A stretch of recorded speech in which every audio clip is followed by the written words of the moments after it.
Orang yang beriman akan mengamini dan mengimani apa yang tertulis dalam Galatia 3 ayat 28 yang berkata, dalam hal ini tidak ada orang Yahudi atau orang Yunani, tidak ada hamba atau orang merdeka, tidak ada laki-laki atau perempuan, karena kamu semua adalah satu di dalam Kristus Yesus. Saya berdoa, kiranya kita semua akan terus-menerus menjadi satu di dalam Yesus Kristus. Tidak ada lagi hamba Tuhan dan lain sebagainya, tapi kita semua adalah saudara. Ya, yang adalah buah hati Tuhan, yang adalah anak-anak Tuhan. Dan dengan demikian kita menjadi orang-orang yang beriman kepada Tuhan. Satu di dalam Kristus Yesus. Mereka memang menggunakan ayat demi ayat Alkitab untuk menyatakan bahwa orang-orang Afrika ini memang patut untuk jadi budak. Kenapa? Karena mereka itu bukan manusia. Mereka itu harus dibudakkan. Karena itu mereka itu bagaikan sapi atau kuda yang harus digunakan untuk kebutuhan pembangunan ekonomi Amerika Serikat. Ini sangat mengerikan. Sangat mengerikan. Itu dalam sejarah Amerika. Tetapi, saudara, ini bukan hanya terjadi mungkin di tahun 1500-an di Eropa, sampai 1700-1800-an di Amerika Serikat. Bukan. Ini masih terjadi. Perbudakan masih terjadi saat ini. 1 dari 150 orang di dalam dunia ini hidup dalam kondisi sebagai budak. Ini laporan daripada International Labor Organization, laporan daripada Badan PBB, Badan apa? Pekerja ya, Organisasi Pekerja Internasional ya. Dari PBB 50 juta orang dalam dunia ini berada dalam perbudakan saat ini, saudara. Ini satu research yang dikeluarkan oleh PBB berdasarkan research mereka ya, Global Estimate of Modern Slavery. Estimasi global daripada perbudakan di zaman modern. Kenapa itu terjadi? Banyak orang, banyak anak-anak kecil sekarang yang mungkin ada di Bangladesh, yang ada di Sri Lanka, yang mungkin tidak digaji hanya karena mereka itu orang tua mereka berhutang, kepada apa sehingga anak-anak ini dipekerjakanlah mereka di pabrik-pabrik untuk bikin saya tidak katakan demikian, tapi dituduh ya, ada sepatu Nike dan lain sebagainya itu menggunakan ya, atau baju-baju yang dijual di Amerika itu menggunakan anak-anak ataupun orang-orang yang dipekerjakan bagaikan budak. Dipekerjakan bagaikan budak. Di mana saja? Saya sebut beberapa negara. Wah, kalau kita lihat di seluruh bagian dunia ini, di seluruh, baik di Eropa, mungkin di Eropa itu bukan orang-orang Eropanya, tapi datang dari Timur Tengah ataupun dari Asia dan lain sebagainya, atau dari Afrika. Tapi ada dari 50 juta orang yang saat ini didaftarkan sebagai orang-orang yang diperbudak di dunia, itu ada 1.243.000 itu di Eropa. Di Amerika, ya, di Amerika Utara, Amerika Selatan itu ada 2.168.000 orang. Di Afrika ada berapa? 6 juta, saudara. 6 juta. Mungkin kita pikir, wah, orang Afrika itu paling banyak diperbudak. Tapi tahukah Anda, yang paling banyak diperbudak itu di mana? Di Asia dan Pasifik. Termasuk Indonesia. Ya. Termasuk di Indonesia.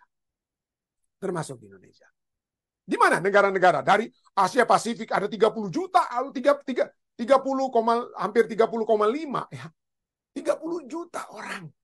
30 juta, hampir 30 juta 435.000 orang itu diperbudak di Asia dan Pasifik. Paling tinggi di mana? Di India. Paling tinggi ada hampir 8 juta orang itu menjadi budak di India. Mungkin karena ada sistem kasta-kasta mereka begitu ya. Sistem kasta. Jadi yang paling rendah itu jadi budak dan lain sebagainya untuk bayar hutang atau untuk apa? Dipekerjakan di perkebunan dan lain sebagainya. Di India paling tinggi. Di Cina nomor 2.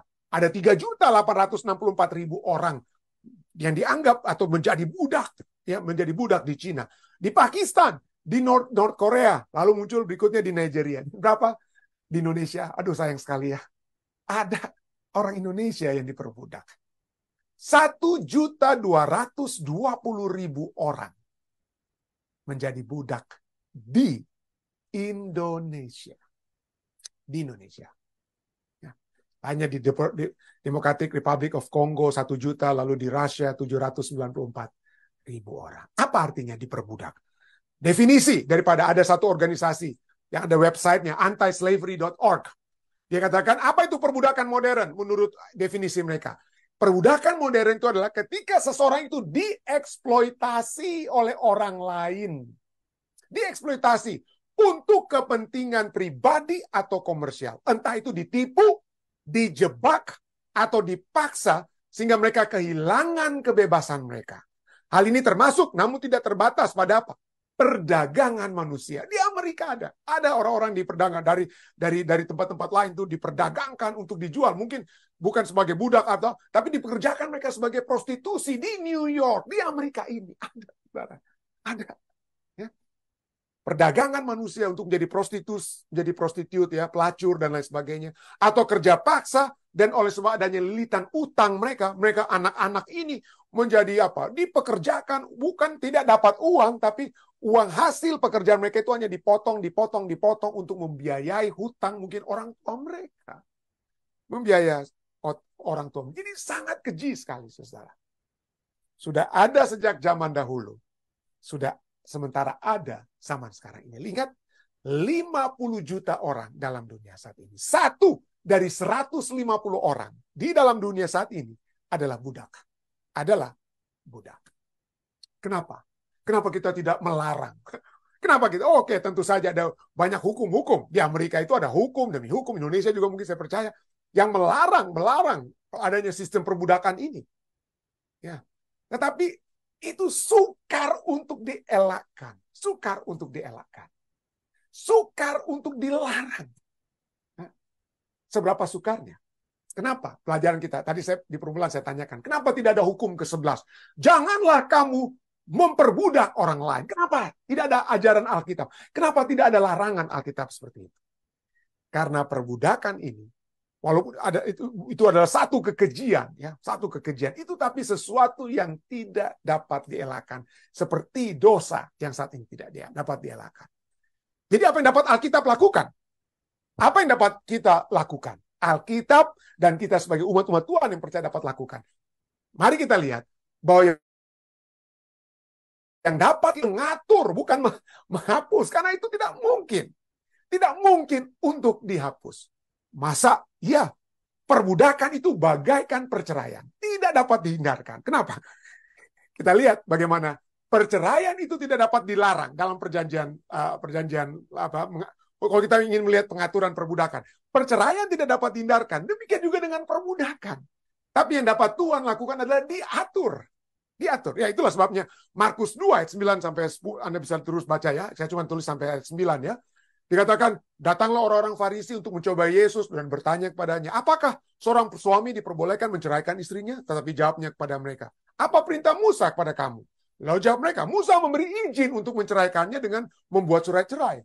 Lalu kata Yesus kepada mereka, justru karena ketegaran hatimu, karena keberdosaanmu, karena keinginan-keinginan manusia yang tidak bisa dielakkan, maka Musa menuliskan perintah itu untuk kamu. Tapi pada umumnya, pada awalnya, bukan itu rancangan Tuhan. Sebab pada awal dunia, Allah menjadikan mereka laki-laki dan perempuan. Sebab itu laki-laki akan meninggalkan ayahnya dan ibunya dan bersatu dengan istrinya. Karena itu apa yang telah dipersatukan Allah tidak boleh diceraikan manusia. Itulah rancangan Tuhan. Tuhan tidak menginginkan perceraian, Tuhan tidak menginginkan perbudakan. Tetapi karena ketegaran hati manusia, kejahatan hati manusia, maka perceraian itu diatur oleh Tuhan. Apa yang Yesus katakan? Oh, Anda bisa baca seterusnya ya. Kalau ada persinahan dan lain sebagainya. Ya, itulah diatur semuanya. Demikian juga dengan perbudakan. Mustahil di dalam dunia yang penuh dengan dosa untuk dapat dihapuskan. Ya, untuk dapat dihapuskan. Jadi apa yang terjadi? Bukan dia dihapuskan, diatur. Itu yang terjadi. Diatur. Apa? Ya.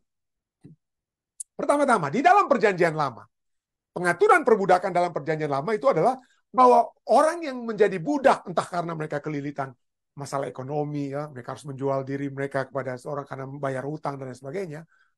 Apa yang harus kita atur? Jangan pertama, dianggaplah mereka itu bukan sebagai budak, tapi sebagai orang upahan atau pegawai. Imamat 25, ayat 39-40 katakan, apabila saudaramu jatuh miskin di antaramu, sehingga menyerahkan dirinya kepadamu menjadi budakmu, engkau harus maka janganlah memperbudak dia. Digunakan kata apa ya? Janganlah memperbudak dia.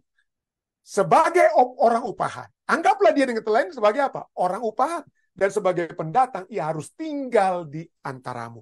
Harus dapat engkau terima seperti engkau dapat menerima dirimu sendiri, dengan kata lain ya. Sebagaimana dia mau diperlakukan, sebagaimana kita mau diperlakukan, demikian juga orang-orang yang bekerja untuk kita, lakukanlah seperti kita mau kita diperlakukan ya. Anggaplah sebagai orang pegawai atau orang upahan. Apalagi harus diberikan apa? Istirahat pada hari ke-7. Jadi jangan dikerja paksa terus. Harus ada hari Sabat juga untuk mereka.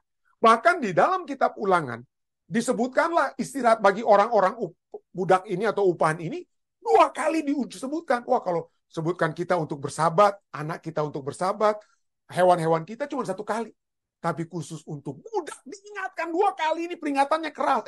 Jangan karena mereka itu budak kalian semena-mena, nggak ada hari istirahat pada mereka. Jangan. Jadi diberikan istirahat pada hari ke-7. Ulangan 5, 13, 14. 6 hari lamanya engkau akan bekerja melakukan segala pekerjaanmu, tapi hari ke-7 adalah hari Sabat Tuhan Allahmu. Maka jangan lakukan suatu pekerjaan. Engkau, anakmu laki-laki, anakmu perempuan, hambamu laki-laki, atau hambamu perempuan, hewanmu atau orang asingnya. Supaya apa? Dan kemudian gantinya dibicara tentang anakmu laki-laki, engkau, hewanmu, orang asing. Enggak, diulangi apa? Yang diulangi untuk larangan supaya jangan bekerja pada hari Sabat. Fokus pada budak, diulangi. Supaya hambamu laki-laki dan hambamu perempuan berhenti juga. Berhenti seperti engkau juga. Jadi berikan waktu untuk istirahat. Berikan istirahat pada hari Sabat. Ya.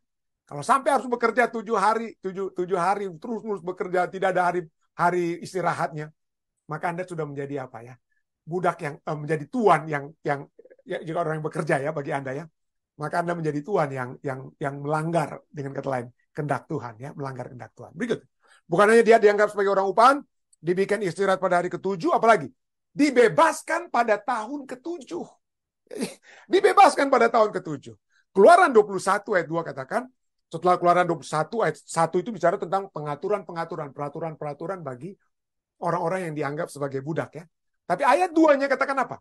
Apabila engkau membeli seorang budak Ibrani, haruslah ia bekerja padamu 6 tahun lamanya. Tapi pada tahun yang ke-7 ia diizinkan keluar sebagai orang merdeka dengan tidak membayar tebusan apa-apa. Dengan kata lain, milikilah rahmat kepada orang-orang yang bekerja. Bukan hanya memberikan kepada mereka hari untuk beristirahat, tapi berikan rahmat dan bangun mereka. Dengan kata lain, berikan kebebasan. Berikan kebebasan kepada mereka. Dan dalam konteks ini, di zaman perjanjian lama, tahun ke-7 mereka itu harus dibebaskan dari sebagai budak. Apalagi setelah dibebaskan pada tahun ke-7, pada saat mereka dibebaskan pada tahun ke-7, harus diberikan bekal saat mereka dibebaskan. Ulangan 15. Tadi kita sudah baca ulangan 5. Sekarang ulangan 15, ayat 13 dan 14 juga katakan apa? Dan apabila engkau melepaskan dia sebagai orang merdeka, maka janganlah engkau melepaskan dia dengan tangan hampa. Engkau harus dengan limpahnya memberi bekal kepadanya dari kambing dombamu, dari tempat pengirikanmu, dan dari tempat pemerasanmu, sesuai dengan berkat yang diberikan kepadamu oleh Tuhan Allahmu. Haruslah kau berikan kepadanya. Terus sebabnya, kalau kita lihat dari pengaturan-pengaturan semua ini, ya walaupun memang tidak dilarang perbudakan, tetapi kalau kita lihat kerinduan Tuhan, keinginan Tuhan, ya, dan pengaturan Tuhan, tidak ada budak, tidak ada budak. Yang ada apa? Ya orang-orang yang dapat kita anggap sebagai pegawai kita yang bekerja untuk kita. Dan kita bertindak semena-mena. Kenapa saya katakan ini?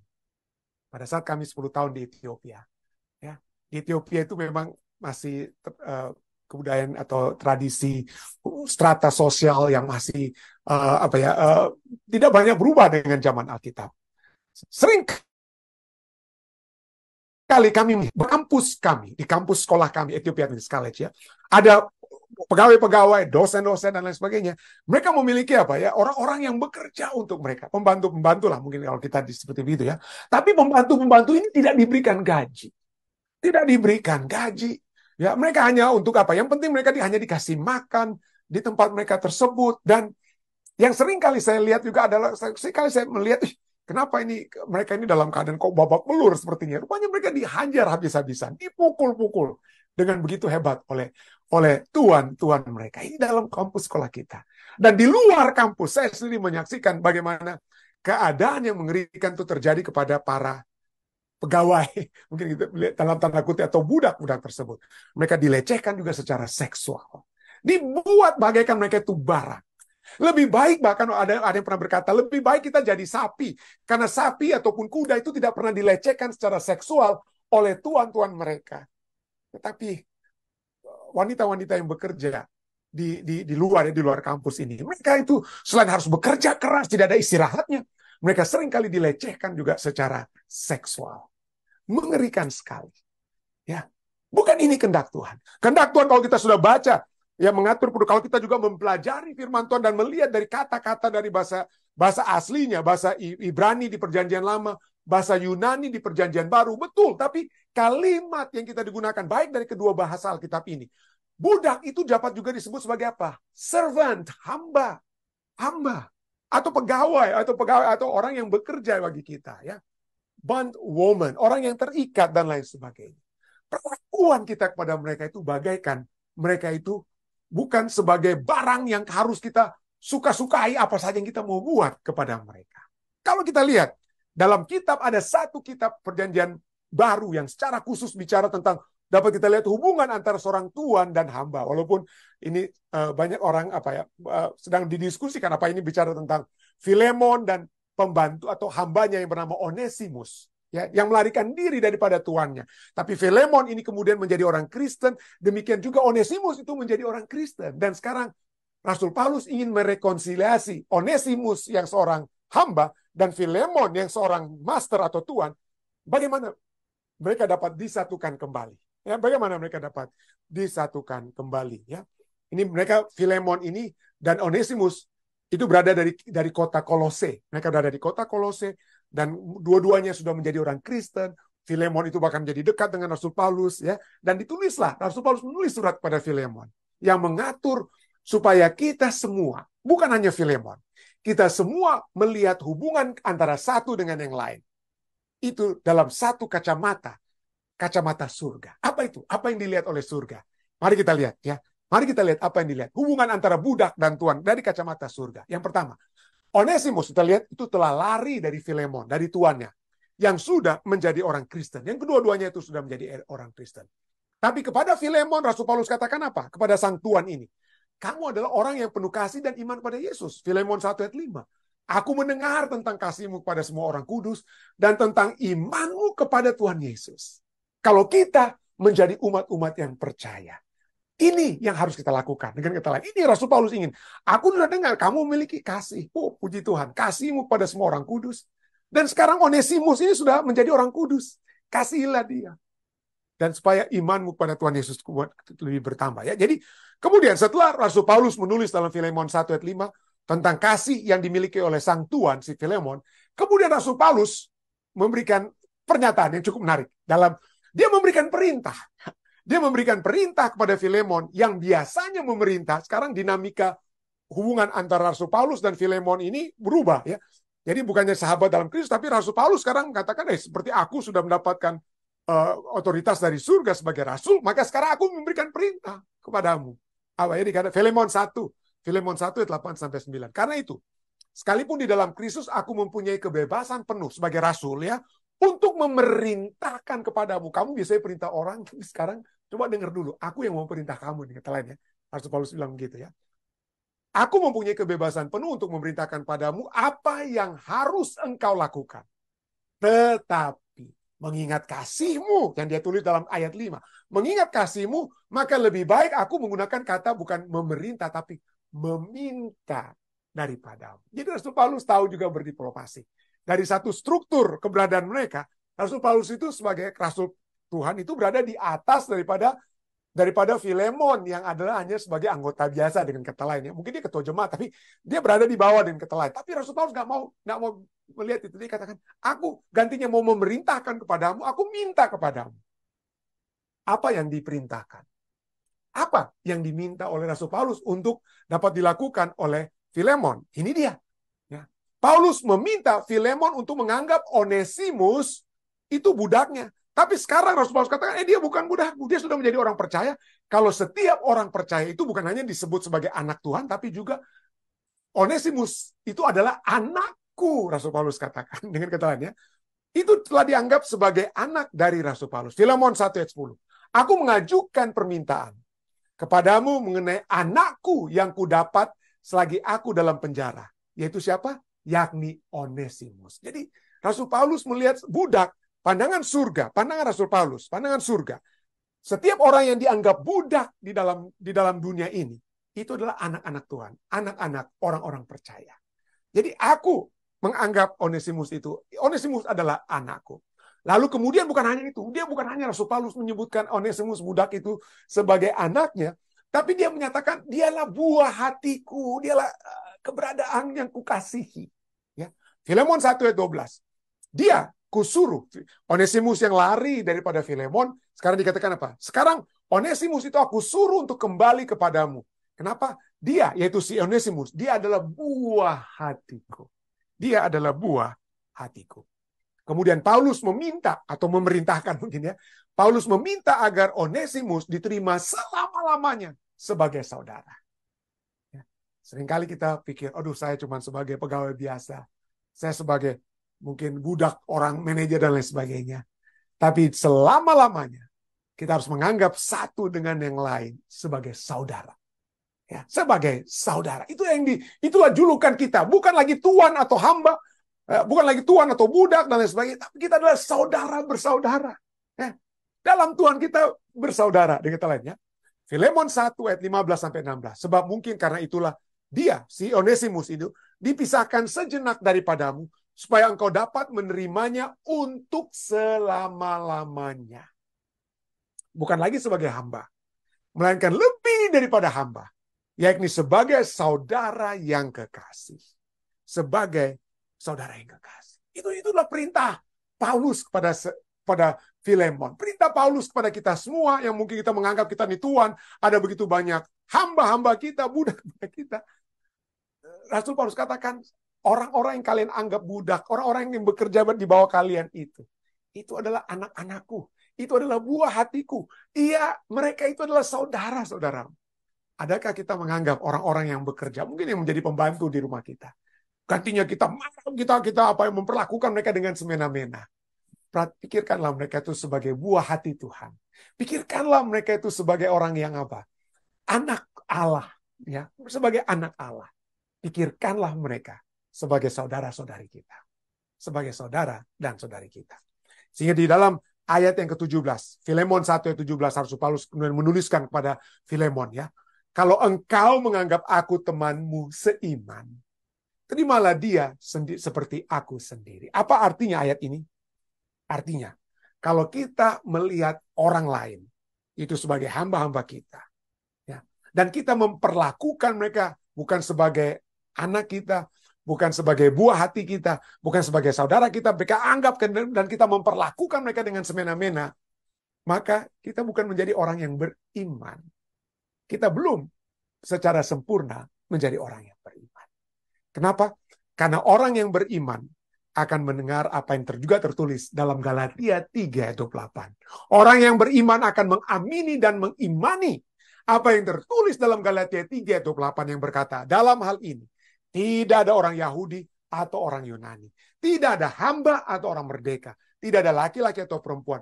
Karena kamu semua adalah satu di dalam Kristus Yesus. Saya berdoa, kiranya kita semua akan terus-menerus menjadi satu di dalam Yesus Kristus. Tidak ada lagi hamba Tuhan dan lain sebagainya.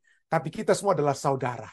Ya, yang adalah buah hati Tuhan. Yang adalah anak-anak Tuhan. Dan dengan demikian kita menjadi orang-orang yang beriman kepada Tuhan. Satu di dalam Kristus Yesus. Saya bawa ini dalam nama Yesus. Amin.